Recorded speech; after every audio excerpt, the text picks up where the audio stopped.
Bonjour, je suis aujourd'hui avec Maître Sabine Haddad qui nous parle du divorce et plus particulièrement de l'attribution du domicile conjugal pendant la procédure de divorce. Comment elle se fait? Sabine Haddad vous répond. Il s'agit de savoir pendant la procédure de divorce quel conjoint va pouvoir utiliser la résidence. Le juge va prendre en considération bien évidemment les accords qui ont pu être passés. Le juge va aussi prendre en compte, par exemple, si vous en avez déjà un qui est parti, il va attribuer la résidence à l'autre. Mais le juge va surtout prendre en compte l'intérêt des enfants.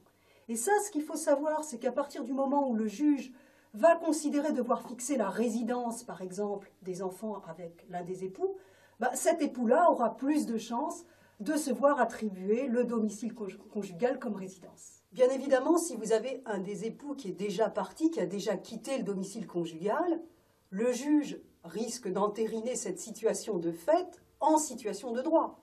Il va donc attribuer à l'autre conjoint le domicile conjugal. Point très important, lorsque vous avez un domicile conjugal dont la propriété, par exemple, est indivise ou commune, le juge va statuer en disant si cette jouissance du domicile conjugal va être onéreuse ou gratuite.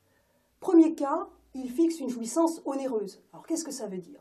Ça veut dire qu'en fait, lorsque vous allez avoir un divorce qui va être prononcé, et puis, le cas échéant, quand vous allez partager vos biens, dont le domicile conjugal, eh bien, vous serez en droit de demander au conjoint qui est resté dans les lieux une indemnité d'occupation, dont le point de départ, si la jouissance est onéreuse, va commencer à courir à compter de la date de l'ordonnance de non-conciliation.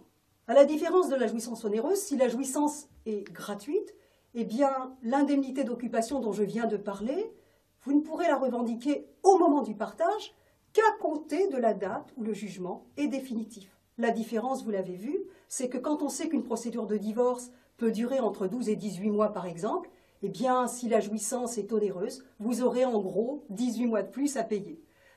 Cette indemnité, c'est quand même une indemnité importante puisqu'elle est de la moitié de la valeur locative. La loi prévoit une prescription qui est de 5 ans pour réclamer cette indemnité d'occupation.